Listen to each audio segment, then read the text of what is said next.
Welcome to the Whole Hog Politics Morning Review with Bill Sammon and Chris Stirewalt. Scan this QR code to sign up to receive Chris's weekly column, Whole Hog Politics. And with that, let's get into the conversation. Shutdown messaging wars. Who's winning and who's losing? Let's find out in this special edition of Whole Hog Politics. I'm Bill Sammon, joined as usual by my old pal Chris Stirewalt. We both work at The Hill and News Nation, but only you, Chris, are the author of Whole Hog Politics, the must-read political newsletter published every Friday at thehill.com. Chris, I am so excited to announce that today, for the very first time, you and I will be taking audience questions from actual humans who read your newsletter, or at least watch us talk about it on YouTube. So please, those of you in the audience, don't be shy about asking us questions on any political topic, including the upcoming elections in Virginia and New Jersey, which Chris expertly analyzes in this week's newsletter. In fact, let's go to our Crackerjack producer Lisa to explain the best way for folks to join the conversation. Lisa? Good morning, everybody. If you have any questions, there's a Q&A button down at the bottom of your Zoom. It's a little speech bubble. It says Q&A underneath of it. You can go ahead and type your questions in there. We will be selecting the people to ask their questions live to Chris and Bill from that section. So if you could just type your questions in there, that's how we'll be picking who gets to speak to them. So thank you. Chris, I want to get into the Virginia and New Jersey elections, but we would be remiss if we didn't first touch on the fact that we are in the midst of a government shutdown, right? There's the usual parlor games of who's winning the blame game, who's winning, who's going to cave first, and I want to get your answers on those. But first, I'm curious about what you think of who is winning the messaging wars when it comes to messaging the shutdown politically. Well, I think you have to put there's the question of the government shutdown unto itself. So Democrats will lose the government shutdown in the sense that the government will eventually be reopened, and that the Democrats who are now refusing to do it will vote for it. Now, the question becomes, first, will they get anything for their trouble? We see that Mike Rounds joins Lisa Murkowski and a couple of other Republicans who say, let's talk about doing something on health insurance subsidies. Let's do that. Let's have a discussion. But of course, if they did that, then they'd have to send it back to the House, where Republicans who hate Obamacare like God hates sin would have to vote for billions of dollars in ongoing subsidies for Obamacare that they don't want to do. And then would they get enough House Democrats? So it seems like we're going to be in this for, what would we say? Assuming there's no magical deal today, or a bunch more Democrats in the Senate don't just cave and say, no, we can't keep it up, that this will go on for a week, at least a week, before we find out how they're going to do that, because the Senate's going to split, and that'll be that. On the question of who wins the consequences of the shutdown. So if you listen to people like Kevin Cramer from North Dakota, the Republican senator from North Dakota, and other Republicans publicly, certainly Republicans in private, they are concerned about two things. One is the economy is not super strong right now, and taking the Keynesian stimulus of all that government spending out of the economy right now is probably will have some consequences in a weak jobs market, et cetera, et cetera, et cetera, the tariffs, et cetera.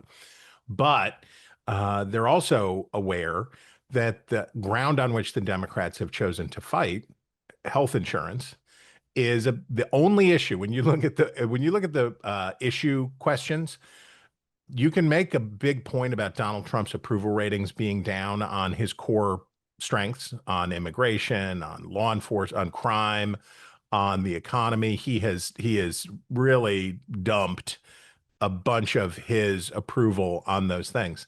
But there's still only one issue, really, one top tier issue, where Democrats have the advantage over Republicans, and that's on healthcare. Yeah. And Democrats know that premiums continue to climb. If the Obamacare subsidies that were put in during the pandemic are allowed to expire, more people are going to see their premiums go up. More people are going to lose their health insurance. And that's something Republicans are aware is difficult. But what about the school of thought that says that, sure, when this shutdown starts and we're in the early stages, Democrats may have the upper hand in terms of messaging on healthcare, which is a strong issue.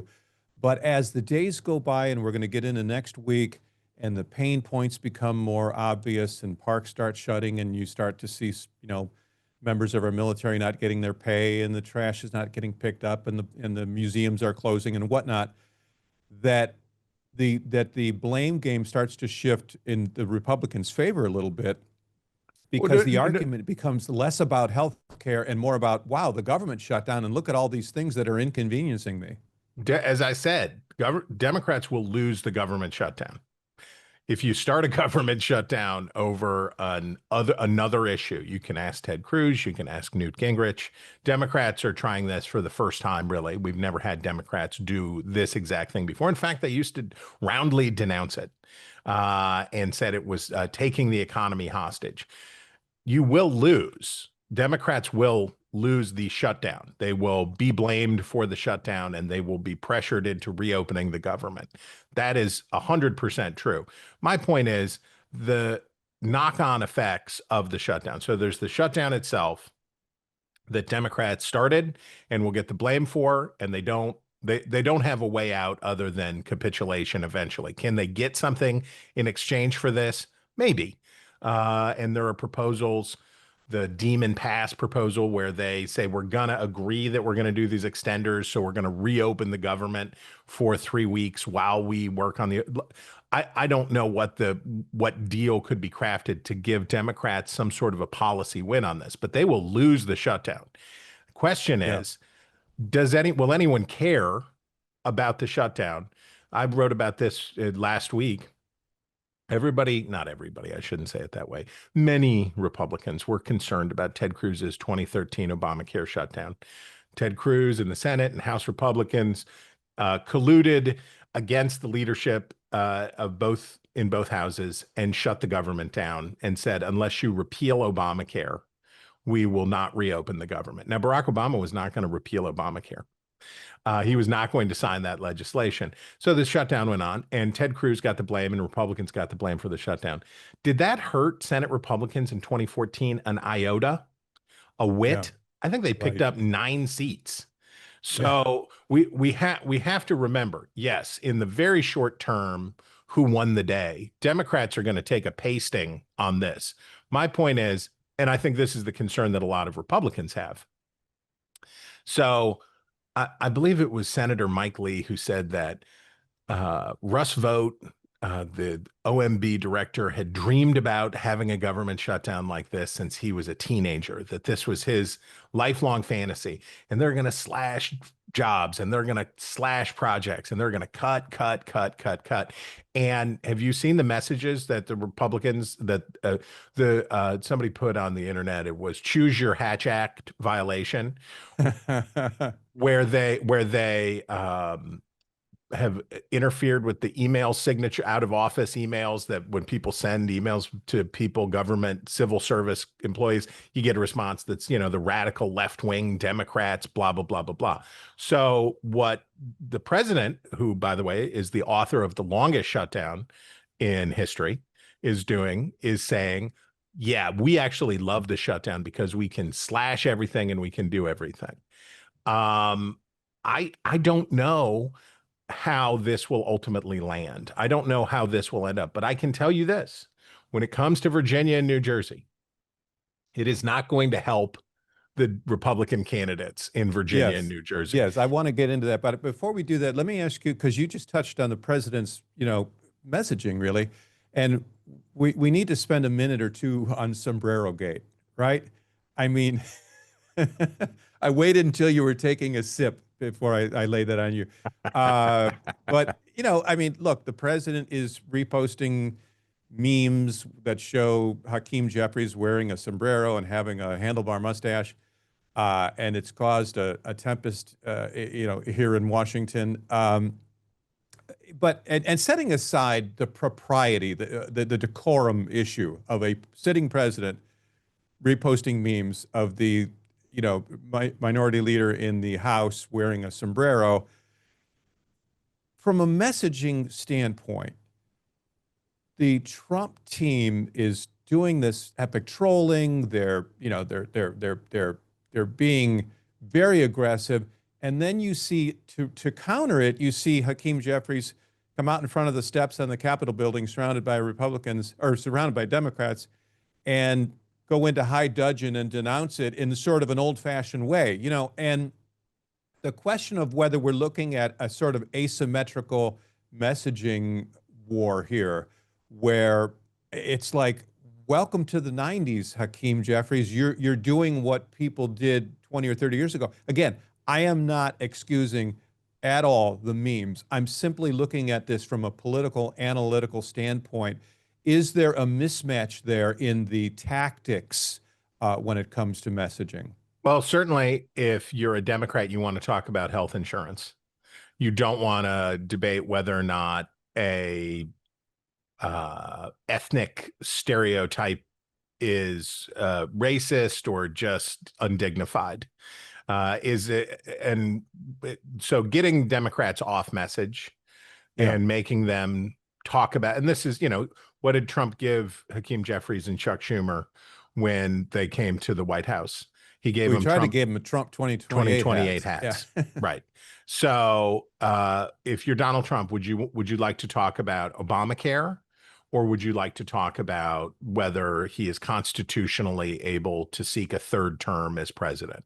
Yeah. So the disrupting of the other person's messaging. Now, that is all true. And I know that it's true because I stole it from you and talked about it on television. That's how much I believe what I'm here for. That's how much I believe in your premise.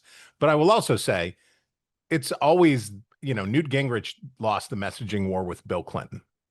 Ted Cruz lost the messaging war with Barack Obama. The presidency is the presidency. And whether you're posting ethnic stereotype slur kind of meme stuff and doing it the gross way, or you're doing it remember Obama in his Boehner, there was never a real Obama Boehner shutdown, but they did it. They got close again and again and again. And do you remember Obama doing these middle of the night, not middle of the night, but 10:30 p.m. addresses to the people from the Truman balcony with the Washington Monument lit behind him. Dark. Yeah, right. Yeah. And, this is the grave moment. Well, that's always going to be better than John Boehner, who's over at the speaker's office. You just, the stage is just different. It is inherently from a messaging standpoint, Congress does not have the podium, literally or figuratively. I will also say that right now, Congress, we have this extraordinarily weak Congress. Whoever's in charge, we have this extraordinarily weak Congress. And I will point out that the White House just said to Congress, I think we're at war now. The president is determined that we're at war now. Who are you? Narco-terrorists. Yeah, who are you at war with? Yeah, people who are running drugs, I think, is who we're at war with. So we're going to just start killing people. And we have troops in Puerto Rico. And if we need to invade Venezuela, and you think about how at a moment with an effective Congress, the bipartisan freak out about, wait, the president's just declaring war on transnational groups now we're not even using the tissue of authorization of the use of military force from 20 years ago. We're not doing it. We're just saying, we thought about it, and we asked the president how he felt, and he felt like we were at war. So we can do this now. And Congress would be up on its hind legs. There would be hearings, whatever. But instead, we're talking about, is it racist if Trump has the sombrero on in the mariachi band? Well, no, because he's doing it to himself. So it's not racist, but it is racist if only Hakeem Jeffries has the sombrero on. And you just get another insight on how pitiful our Congress has become. That is such a great explanation. Chris, one last thing on just the shutdown specifically, and that is the Schumer question. Is there any scenario in which Schumer emerges from this politically rehabilitated? Or is he just, some people think he's just politically, he's toast. I mean, no matter what. Toast for what? I mean, Chuck Schumer everybody says he's afraid of a primary challenge from AOC. If Chuck Schumer is fool enough to run for another term, given all that's happened in the Democratic Party particularly, but in politics in general about people staying too long and doing all of that stuff, then he's crazy, right? Then that's just that would just be whether AOC was challenging him or not. And I think we would also remember that Schumer's role as the head of the Democrats in the Senate, he is not Harry Reid. He is not Mitch McConnell. He is a vessel for the will of the conference, not somebody who has ever been, we went through a period of time where the Democrats in the House were led by Nancy Pelosi and the Republicans in the Senate were led by Mitch McConnell. They were both effective. They were both good strategists. They were masters in their own way of what they were doing. That's never been Chuck Schumer's appeal to Democrats. He's not LBJ, Master of the Senate. No. Robert Caro will write no books about Chuck Schumer, and that's okay because that's not what everybody's supposed to do. What Chuck Schumer's promise to Democrats is that he will eat it. He will eat it, right? He will say and do the stuff that they don't want to say and do, and he'll protect them from taking uncomfortable votes. But I don't think anybody's ever looked to Chuck Schumer and said, this is the leader of our movement. This is the person for the future. He is, I'm trying to think of another parallel, but he counts the votes and he does what his conference tells him. And I mean, will he get to serve out his time in the Senate as the Democratic leader? Sure, maybe, but I don't think it's a particularly powerful or important position. Well, since you raised it, will AOC challenge him? Because, the Republicans, Vance and everybody else are saying, well, Schumer's afraid, and that's, they're blaming his fear of an AOC challenge. Or will AOC run for president? Well, I wrote about this for Monday or for Tuesday, whatever day I put my column out, about Republicans are super stoked, they say, about Zoran Mamdani and the rise of the Democratic Socialists, of which AOC was sort of the Bernie Sanders was John the Baptist, and AOC was the Messiah for the Democratic Socialists.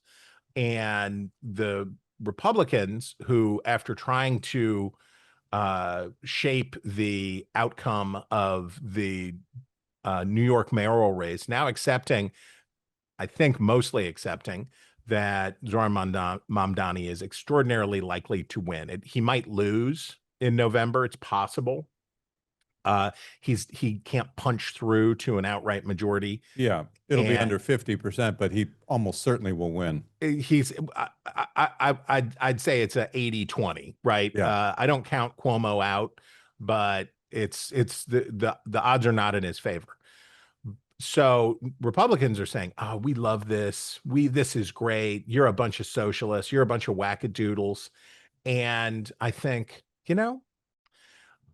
what do you guys remind me of? Oh, that's right. You remind me of Democrats in the 2010s and about how you were excited about elevating and making Tea Party radicals and then MAGA the face of the Republican Party.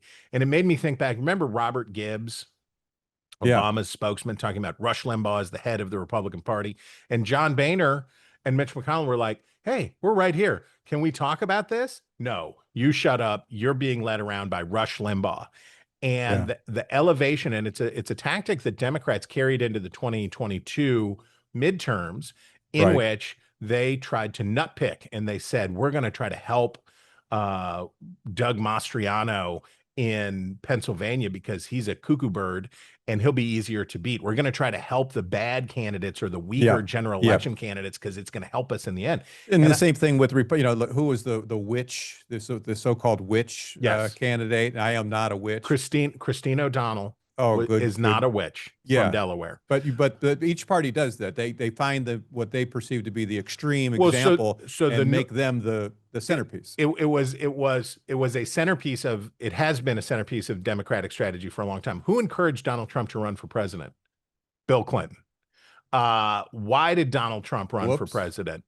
because Barack Obama humiliated him At the White House Correspondents' because Center. Donald Trump had humiliated Barack Obama by making Barack Obama show his birth certificate. Obama got his revenge, knew that Trump was going to be at the White House Correspondents' Dinner and rubbed it in his face. And then Trump got his revenge and da da da da da. Yeah. Elevating people who you think are unworthy of a great Yes. nation. Right. So you think Mamdani is just going to be a foil, but you better be careful what you wish for. Well, right? I think that's true, but I also think that AOC represents, so we have the baby boomers that went MAGA. It was a backlash against the financial, George W. Bush's comments about how it was the TARP bailouts that kicked off this wave of populism, which he is 100%, and I appreciated his self-reference on this, that you nuke a bunch of people in their 50s retirement accounts, obliterate the value of their homes, and then the institutions that help do that to them get off scot-free, and in fact get a bunch of taxpayer money in a bailout GM, blah, blah, blah, blah, blah. So you can see the Tea Party movement, and you can see how it morphs into MAGA through the lens of what happened to Americans who were in their 50s and older at that time. But their kids, right? The millennials have been living in the rubble of a shattered political system and an economy that does not satisfy, right? A period of high inflation, weak job markets, bop, bop, bop, bop, bop, bop, bop. What are they going to do? What are those folks going to do? They're not going to go away. Republicans think that it'll be great because the Democratic Party will eat itself and be consumed by the populist revolt from the socialists. That's what Democrats thought would happen to Republicans and right-wing populism. Yeah, and in fact, the right-wing populists won. And now he's president. And now he's president again. Yeah. Yeah. Chris, one final question, and then we're going to open up to the audience questions. And that is, how is the shutdown, to return to our original topic, how is it impacting the next month's race, gubernatorial contests in Virginia and New Jersey, especially this business of, oh, we're going to use this shutdown to fire a bunch of additional federal workers? Yeah, Virginia has the second most federal workers of any state other than California. California is just so big. And one of the other things that they're doing is there's the New York Gateway Project, which is designed to ease the congestion getting into New York City. It's a gateway to New York, not a gateway from New York. Yes, principally from New Jersey. So if you are Jack Ciattarelli in New Jersey, or you are Winsome Earl Sears in Virginia, the shutdown you could almost not design a worse way for this to work. But I will also say that both of these campaigns, the Ciattarelli campaign in New Jersey and the Earl Sears campaign in Virginia, they obviously know they're behind because of how they're running and what they're doing. Jack Ciattarelli has gone all in on trying to besmirch Mikey Sherrill's naval service, which is the centerpiece of her candidacy. The Democratic Congresswoman is trying to, she's a Annapolis graduate, 10 years service in the Navy, and she wants to make this the centerpiece. So Ciattarelli has gone right after this, and it has blown up into this huge conflama. This is not something that you would do if you thought you were winning or thought that it was real close. That's something that you do because it's going to hurt you too when you do it. So it's not something you do there. So he knows he's behind and is running like it. I doubt that will be effective. In Virginia, they have a much better argument, but Earl Sears is much farther behind. And they have re-engaged on you remember the closing argument ad from the Trump campaign. Kamala Harris is for they, them. Donald Trump is for you. Well, there's a transgender controversy in Virginia where some alleged sex offender was allowed, a biological male was going into women's restrooms and exposing himself to children and whatnot. It's a horrible story. And she fumbled. Bamberger fumbled Twice when she was asked about it by a local reporter, and it was not a good look. She obviously supports transgender rights, but didn't want to say it and looked pretty mealy-mouthed. And this is an issue. I think Spanberger's heavily favored to win. Oh I yeah. think the shutdown, I think all of this other stuff. But, and her, by the way, message discipline, what does she want to talk about? Inflation. She wants to talk about the price of everything, and prices are going up and people are feeling the squeeze and economic concerns are up. So she's doing what Democrats failed to do in 2024, but she did not figure out, and Democrats who want to run as normal people in 2026 had better figure out how to answer this question, because Spanberger has had two bites at the apple. There's gonna be a debate next week down at Newport News, and she had better figure out what she is willing to say, and it should be clear. Because It's funny you say that because I have been hearing for 10 months or whatever, however many months it's been since the election, that Democrats better figure out how to answer this question. And that is actually the talking point that is used. Not here's the answer to the question. We figured out an Right. answer. It's we better figure out how to an answer answer. this, which Right. tells me they don't have a good answer. And you could see it in the way Spanberger tried to say it. I mean, and one of the things that Democrats will say is, well, here's the answer. There's so few of these cases, and really, we shouldn't be talking about it because there are more important issues. Well, okay, that still kind of doesn't answer it. Right? It would be like saying crime is actually really low, and we shouldn't talk about that. That's not the important issue right now. And you say, Yeah. okay, well, what is the important issue? Right. Well, the important issue is hold on a second, let me get you one. For Democrats, I think Gavin Newsom is showing Democrats a way to do this. He was asked about the trans women in women's sports, and he said, I get it, I He understand. broke with his party. Yeah. And said, I understand why people don't. Now, I don't know that ends up to a real policy change in California, but definitely it showed that he got it. Yeah. And Yeah. this is a 70-30 or an 80-20 kind of issue for voters, and crime is the same way.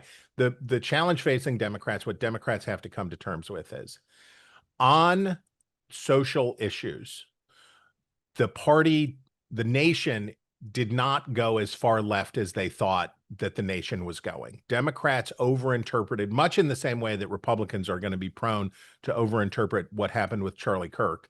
Democrats overinterpreted what happened in the United States in 2014 to 2020.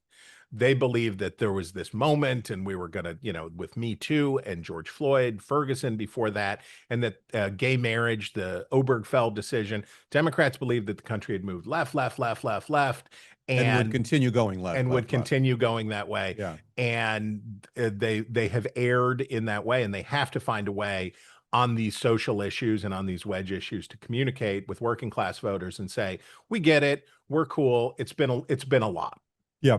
Chris, the moment has arrived. Oh boy. We are going to go into uncharted waters, and we are going to take audience questions. I'm so excited about this. By the way, I should point out that we're coming to you live from I guess we're now calling it the podcast suite here in I'm our in my newsroom. basement. I don't know what you're talking about. And this has never been used before. So can you imagine we're doing the inaugural podcast?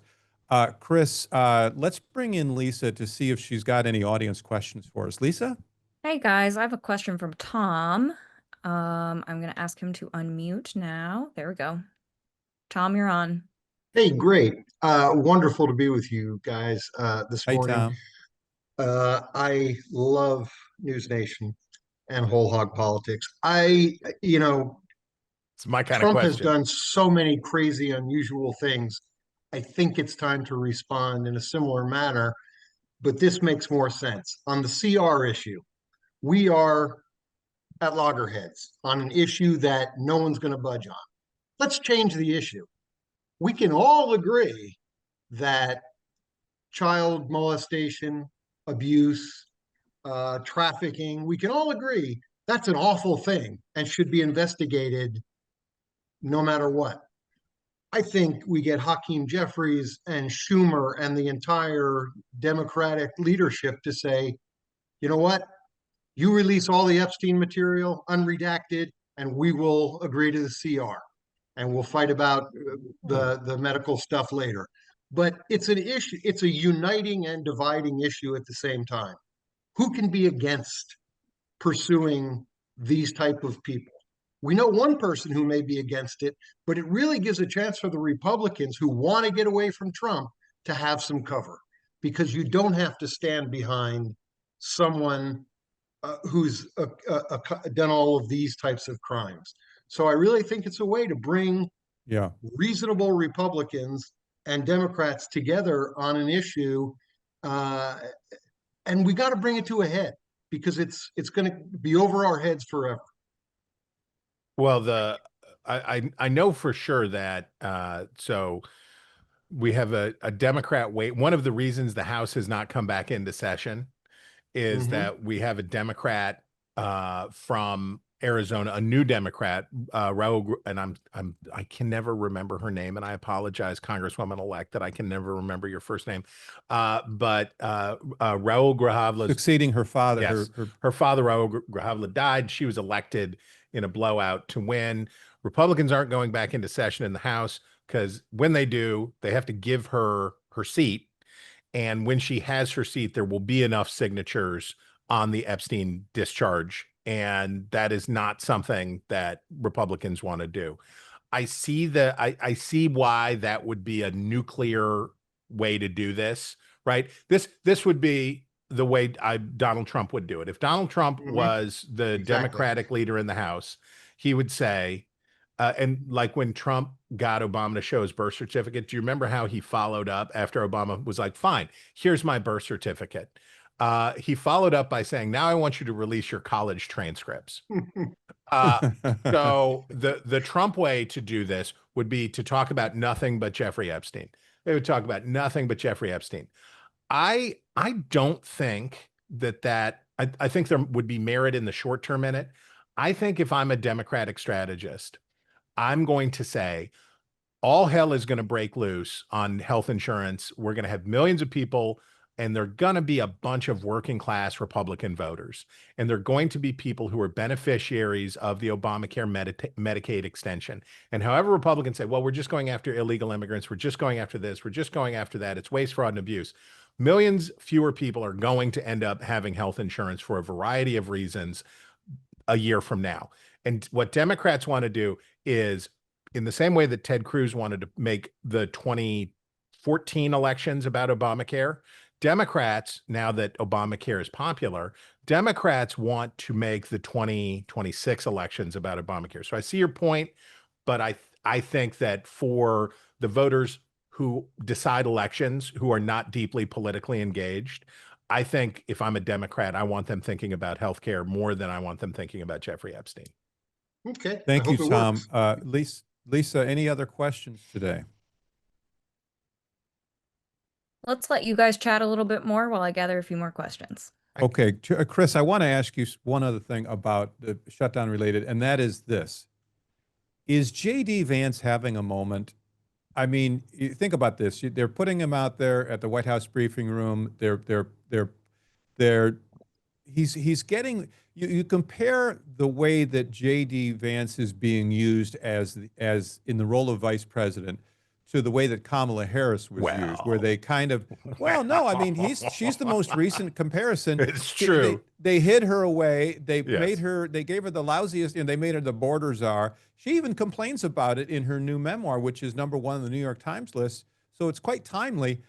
You know, is Vance having a moment, and what does this do for his presidential prospects? And also, what's Rubio thinking? Well, look, JD Vance doesn't need another moment to be the front runner for the Republican nomination in 2028, right? He is certainly not a prohibitive favorite to be the Republican nominee, but I mean, come on. He's the sitting vice president. Trump enjoys 90% approval among Republicans, and JD Vance has been has played a very I think he's played a real Spiro Agnew role here, engaging an attack dog out front, taking heat, doing that, right? His Ukraine stuff, he has been the voice of the base. He has been the voice of the populist right, the voice of the Catholic integralist far-right community inside the administration. And that will serve him very well in Iowa, and that will serve him very well in New Hampshire. And J.D. Vance is going to be really hard to beat. But what I see happening here is the Pence comparison. Something that Donald Trump knows is politically dangerous is going on. And he has said many times that it's bad for the president when the government shuts down. And it was bad for him when he did his self-shutdown. I wonder if this isn't scut work, and I wonder if the idea isn't sort of like what Trump did with Mike Pence on the coronavirus pandemic was, you go do this, right? You go into the briefing room and you engage on this. I'm going to stay away. I'm going to focus on other things. And then Trump will see how it's going. And if it looks like Vance is having too much success in doing it, I bet you won't see him at the podium. I bet you'll see Trump at the podium. Yeah, it'll be the same way that Trump couldn't stand to see Pence doing well in his COVID briefings. I think we have another question. Lisa? We do have a question. Let me see if I can get Richard, I'm asking you to unmute right now. Yeah. Perfect. So good morning. Thank you. And just switching gears slightly from the goings on in Washington to looking out at the states, the redistricting battles that have been going on in state after state, both actually and potentially prospectively. Can you just talk about how you see that netting out? Do you think the California referendum will pass? And then ultimately, kind of this time next year, will we really care about, these battles at the periphery, or will the prevailing winds really matter much more than, a seat here or a seat there? Can I jump in before Chris, because I know he's going to disagree with everything I say. But so I want to make sure my opinion is, to answer your questions, I have serious doubts about I'm not as confident as most people that the California measure will pass. In other words, the measure that would allow California to redraw its districts in a more, gerrymandered way to pick up seats for Democrats. Your other question was, how will it net out? I believe that when you look across the landscape at the various states, from California, Texas, Missouri, and on, I think Republicans will net out a handful at least of seats. Now, to your last question, which is, will that matter in the end next year? And Chris and I have kind of gone back and forth on this. I think to me, it matters if it's a close midterm. If it's a close midterm and you're talking about, the control of the House being decided by a few votes this way or a few votes that way, then yes, this redistricting war in which Republicans may pick up a half a dozen seats is extraordinarily important. I think Chris, and I'll let Chris speak for himself, is more of the opinion that, nah, it's a sideshow. The president's approval reigns supreme. But Chris, let me stop putting words in your mouth. If we were in Congress, we would describe what you just did as calumny. You erected. It's what I do. You erected 3 straw men in a row and then burnt them down in succession. That is not what I think, and that. Over to you, Chris. Over to you. Not what I think. What I think is that we don't know how the redistricting score is going to go, because guess what? Redistricting is a huge pain, and it's going to every state: Indiana, New Hampshire, Missouri, every state. I love the fight over New Hampshire redistricting. There's one line in New Hampshire, just one. There's just one little kind of squiggly line in New Hampshire. You could move it this way, you could move it that way. It's 2 districts. Yeah. Maryland has 1 Republican district. Well, Maryland has 1 Republican district, but Maryland doesn't have very many Republicans. there are many, many things that we should do to have a more representative Congress. We have a Congress that is democratically elected, but not representative. We should have primary elections. I hope every state engages in serious primary election reform, because our primary election system is hot garbage. I think that the House of Representatives should be expanded. I think we need that after the 2030 census, we should have at least a 50% increase in the size of the House of Representatives. There's a lot of structural things that I think we should do to make Congress again. And I'm all for those things. As it relates to the dubious choice to engage in a national arms race on mid-decade redistricting, everybody's going to find out that redistricting is awful. It's awful. You have to go to court. You get reversals. Right now, the Texas redistricting is in federal court, and will the judges agree that they could blah, blah, blah, blah, blah. California is going to spend $1 quadrillion. I suppose that the redistricting proposal will win in California, but it's going to be expensive. It's going to be annoying. Redistricting is annoying. Voters don't like it. They don't like gerrymandering. They don't like the whole thing. When we get to the end, I will look at Dave Wasserman at the Cook Political Report with Amy Walter. I will look to my wise colleagues at the American Enterprise Institute. I will look and say, okay, what was the net effect? Because we won't know until it's all over what the net effect was going to be. Redistricting may be very consequential. It may be modestly consequential. It is unlikely that it will net out positive for Democrats, but how positive will it be for Republicans, and will it be worth the cost? So let's think of Texas.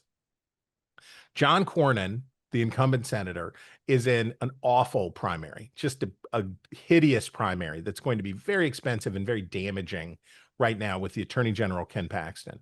Now, Wesley Hunt, Republican congressman, is trying to drive the lane, right? While these two are bogged down, he's trying to drive the lane and come through as somebody who is not wrecked by this fight and pull off a win. I don't know what's going to happen there. I don't know what Democrats are going to do. Are they going to get better or worked again and pick this young state lawmaker, Tallarico, who's raising a bunch of online money? Right. They could definitely get better again. Or Democrats may go with Colin Allred, the obviously better choice for a red state. Colin Allred, football player, former congressman, blah, blah, blah, blah, more moderate. But right Tallarico is the flavor of the month, and he is the darling. He's got the juice, baby. He's got the Democratic juice. Party and the press. Yes, they love him. And so it's like, what if this is the future? And you're like, I doubt it, but okay, who knows? Strange things happen. So my point is, those races for control of on which control of the United States Senate may hinge will be affected by Texas redistricting and how voters feel, and does it fire up Texas Democrats? My point is, there are so many variables. We are a year from when it will matter, right? We get into October of 2026, we can tote up the say, like, okay, what was the net outcome? And then we can ask the question, was it worth it? Will it have been worth it for Republicans to get what they got? And you're 100% right. There's, what do we say, 30 seats, 25 seats that are really in play. We have these super closely divided Congress because we have too few seats. But we have the super closely divided Congress. If Democrats win 15 instead of 18, or 18 instead of 21, will the redistricting have been worth it? No, obviously not. If Republicans hold the House by 1 seat, or 2 seats like they have now, will redistricting have been worth it? They'll probably say yes. And I would say, but nobody ever asked me, because I think Calvin Coolidge is the best president of the 20th century. Nobody ever asked me anything about this kind of stuff. But if Republicans asked me, I would say, get a hunch and bet a bunch. Run the race that you want to race. You probably lose the House, because you probably lose the House. And who cares? Because you're going to have another election in 2 years and you probably win it back. So why don't you get over yourself? But that's one of the reasons I cover politics and I'm not in politics. Yep. Chris, I think we have time for one more question. Lisa, do we have a question? I did get a question from Paul on the national debt. Paul, I'm asking you to unmute right now if you're able. Lisa speaks with real authority. I'm scared. I'm asking you to unmute right now. Sounds like a command, and I We wouldn't call her mess the, with her. the voice of Right. God, the Yeah, VOG. I wouldn't mess with her. I see that we're attempting, Paul. I tell you, these questions have definitely classed up the joint. They have elevated the discourse, Chris. Would There we you not go. agree? Thank Go ahead. you. Thank you very much for this program and taking my question. A simple question about the national debt. I would really like to understand if politicians see a level of debt that they're unwilling to surpass. Seems to me that by asking that question, we'll get a sense of what their true values are. Thank you. Chris, I know you have a better answer, but let me just say there was a time when I thought, gosh, 10 trillion, they couldn't possibly. That's such a psychological mark, And what are we at? Like 36 trillion or something like this? 37, whatever. And yeah. and the days of Paul Ryan being the conscience of the Congress when it comes to the debt seem quaint now. And it's both parties have zero concern about this, or they certainly don't talk about it. What is your thought, Chris? The Pentagon Papers were, and I don't know whether anybody's ever read them or read all the coverage about it or read a book about it. The reason they're so devastating to think about is that they reveal that the leaders of the federal government knew what was happening in Vietnam and knew that the strategy that we were undertaking was not likely to succeed. And they did it anyway for political reasons. Thinking about people sending men to die in Southeast Asia for a war effort they did not believe in, but because there were elections coming up and it would be the wrong time to tell the truth about Vietnam. In the category of shameful undertakings, right? Of all the bad things that Lyndon Johnson did, of all of the ways in which he was a wicked person, it would be hard to think of something more heinous than saying, now is not the right time to stop letting American men die in Southeast Asia. The debt works in a similar way. They all know it's wrong. They all know it's bad, but they say, we got to get past the next thing. I watched the Republican Party run a $2 trillion deficit. They were running $1 trillion deficit when the GDP, so one of the things Republicans like to say is, we'll grow our way out of the debt.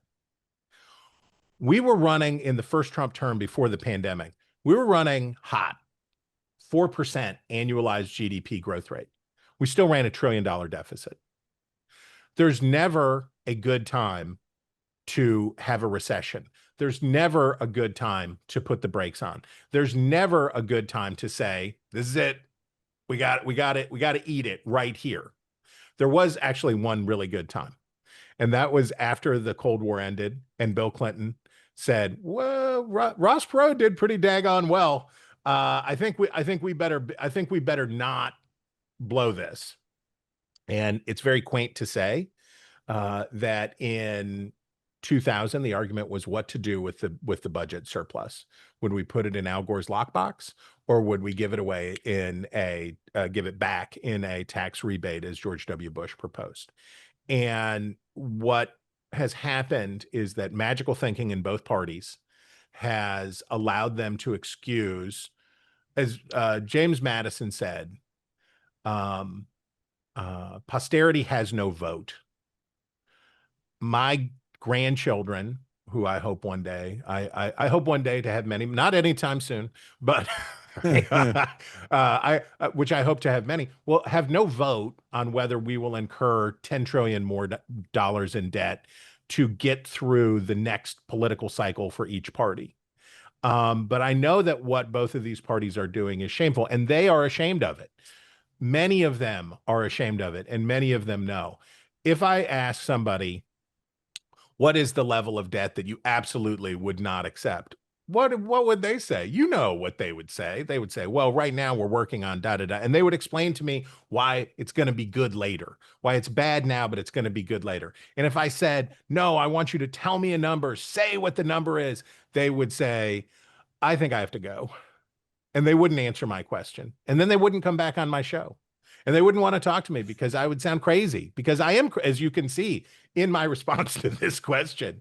If I'm talking about the Pentagon Papers and James Madison in answer to a simple question, you can tell that I'm animated by this subject. And if I get as animated as I feel about it in public, people will institutionalize me and no one will come on my television show anymore. Au contraire, Chris, this show is going so well that I think we can extend it for one more question. Lisa, do we have one more question? We do have one last question. Richard, I'm asking you to unmute now. Okay, I'm here. Success. Hey, Richard. Good Where morning. are you from? And what's your question? Upper West Side of Manhattan, Okay. New York City. Oh, I think Richard, I recognize your name. I think you've written into the HOG. Oh, you bet. Yeah. All right, there we go. Yeah. HOG correspondent, Richard. How are you today? I'm very good. You gentlemen, how are you? Very well. Great. Here's my question. It has been said that the problem with democracy is the demos, that is the people. It seems that the passions of the people are now driving our politics and policy. This was originally meant to be tempered by our small r Republican system of representative government with its checks and balances. Where did we go wrong and how do we correct it? Chris, this is in your wheelhouse. I alluded before to two things that I would do urgently. One is we need primary election reform. We have 7% participation in primaries on average nationally, and that means it's substantially lower than that in some places. So we have a House of Representatives that is democratically elected, but not representative of the people. Something fundamental has to change in the way that the parties choose their candidates, because we've ended up with a system that rewards extremism and punishes cooperation. Because for Congress to have power, and we're seeing it right now play out with the shutdown, for Congress to have power, Congress must be able to legislate. Congress has no power if Congress cannot legislate. And the biggest problem that we have in our democratic, whatever you want to, a liberal democracy, a democratic republic, a Madisonian democracy, whatever it is a system that is predicated on the idea that there are God-given rights, natural rights that are inviolable, that you can't make someone a slave, that you can't throw somebody in a dungeon for what they say, that these are natural rights that exist, and the purpose of the government is to protect those rights. That's how the government is arranged, is supposed to be arranged to do that. For that to happen and to have the appropriate separation of powers, right? So we have a Democratic branch, which is particularly the House. It's supposed to be the most small d Democratic, and then the Senate is less so. And then the executive branch is less so. And the Supreme Court and the judicial branch is the least democratic. So there's this spectrum of this stuff. And the problem, by my estimation, is not the demos. The problem is that the demos its branch has failed, that the people's branch has failed. And if my boss at AEI, Yuval Levin, has written extensively about this and talked about it. It's really important. But the way I think about it is that Congress has a job in the body politic, and it's like the liver. It's supposed to clean the blood. It's supposed to take the stuff out. It's supposed to say, okay, what are we going to do about segregation? This is a hard problem. It took us decades to finally get to a resolution, but Congress eventually was able to pass the Civil Rights Act. What are we going to do about these fundamental kind of super divisive questions? Congress has to answer those questions so that they can be answered with some finality. Would it have been better on the question of gay marriage, for example, that instead of the Obergefell decision that we would have had legislation? Yes, of course it would have been better, just as it would have been better on the question of abortion. But Congress doesn't want to do those things, because if it does its job, if you get caught doing your job in Congress, you're likely to lose it. So we need the demos branch, the branch that is supposed to represent the will of the people, to start doing that again. So primary election reform, and number two, expand the House. By 2030, we're going to have another census in 2030. It's time to add 218 seats to the House. Now I will shut up, because it's Friday and you people have real lives. What a way to end this show. I tell you, Chris, I think we take audience questions from here on out moving forward, because it definitely elevates the discourse. I mean, it's certainly better than anything you and I were talking about. Talking about Joe Walsh and Bob Seger. Yeah, right, right. Talk about damning with faint praise, Bill. We're going to get back to Joe Walsh after the show, because I do want to talk a little bit about what was his group before the Eagles? Oh, somebody will tell us, but I know Funk 49. Oh, James Gang. The James Gang, which James is Gang. underrated. Very underrated. It seems to me that it's an underrated gang. Oh, I saw what you did there. I Saw saw what you did there. Folks, that's all the time we have for this week's edition of Whole Hog Politics. Please join us next week and bring your questions. Until then, I'm Bill Sammon with Chris Stirewalt. We'll see you next time on Whole Hog Politics. For more, scan the QR code on your screen to sign up to receive Chris's weekly column, Whole Hog Politics. Thanks for listening to this week's Morning Review.